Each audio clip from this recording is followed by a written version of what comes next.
The cold, purple sky of Zarnak 7 stretched endlessly over the barren cliffs.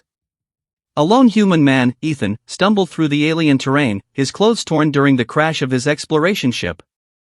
Every step he took left footprints on the glowing, crystalline sand, and every breath he drew smelled faintly of metallic dust. He had no idea what awaited him, only that he had to survive. High above, 3 figures hovered silently. Tall, elegant alien women, their skin shimmering like liquid silver, watched him with unblinking eyes. Ethan froze. He had seen alien life before in holosimulations back on Earth, but nothing prepared him for their beauty or their scrutiny. His heartbeat pounded as he realized his torn clothes left him nearly naked. Panic surged through him. He fumbled with the remnants of his uniform, trying to cover himself, but it was too late. The aliens descended gracefully, their presence commanding and terrifying. The tallest of them, with eyes like molten gold, stepped forward.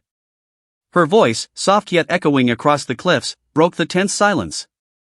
"You are not like us," she said, tilting her head. "You are a monster." Ethan's throat tightened. I'm human." "I mean no harm," he stammered, raising his hands in a desperate plea. But the aliens recoiled, whispering among themselves. Their language was melodic, yet harsh, and even without understanding every word, Ethan could feel their judgment, fear and disgust laced with awe. He had been trained for survival, yes, but nothing in his drills prepared him for this. Alien women, declaring him a monster for merely existing. He shivered. And yet, in their eyes, he caught something else, curiosity. Something dangerous. One of them, the smallest, with shimmering blue markings along her arms, circled him slowly. "Your form is strange," she murmured, almost to herself. "It defies balance." "Please," Ethan said, desperation rising. "I just want to survive. I crashed here by accident. I mean no harm." They paused, their attention fixed on him. Then, almost in unison, they laughed, a sound that was not cruel, but chillingly foreign.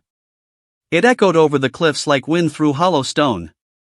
Ethan felt exposed, not just physically, but entirely. The way they watched him made him feel like an experiment under a microscope, every nerve raw. Suddenly, the tallest raised her hand, and a soft, glowing field surrounded Ethan. He felt his body stiffen, as if the air itself had become solid. He could not move, but he could see everything. "We must see if he can survive the trial," the golden-eyed alien said. "Trial?" Ethan's voice cracked. Fear made his words tremble. The silver-skinned women vanished for a heartbeat, then reappeared with floating orbs of light, hovering around him. Each orb pulsed, reacting to his heartbeat, his breathing, even the tiniest twitch of his muscles. He realized they were testing him. Measuring him. Evaluating his worth, as though his humanity was being weighed on some alien scale. Time stretched. Every second felt like an eternity. He fought the urge to panic, focusing instead on his training. Deep breaths. Calm. Observing. Then, without warning, the smallest alien stepped closer, her hand hovering inches from his chest. A shock of energy rippled outward. It was not painful, but it made Ethan see visions, glimpses of the planet, its history, its wars, and the strange, delicate balance of life on Zarnak 7. He understood, in a way he never had before, the alien women's fear and fascination. "They are afraid of us," Ethan whispered, voice shaking. "Or, afraid of me?" The golden-eyed one nodded slowly.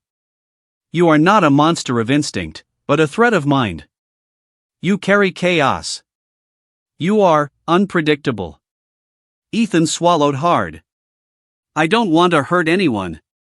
I just want to live." For a long moment, silence fell. Then the 3 women stepped back, the field around him dissipating.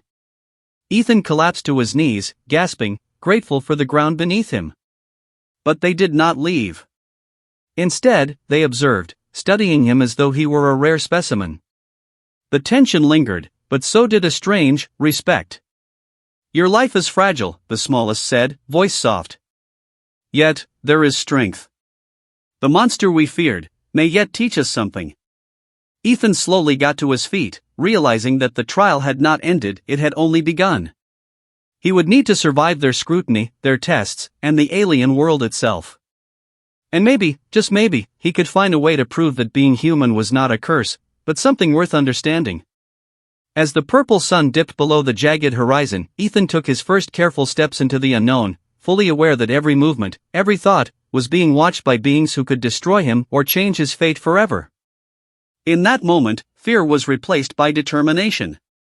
If these aliens saw him as a monster, he would become the kind of monster they could respect, maybe even trust.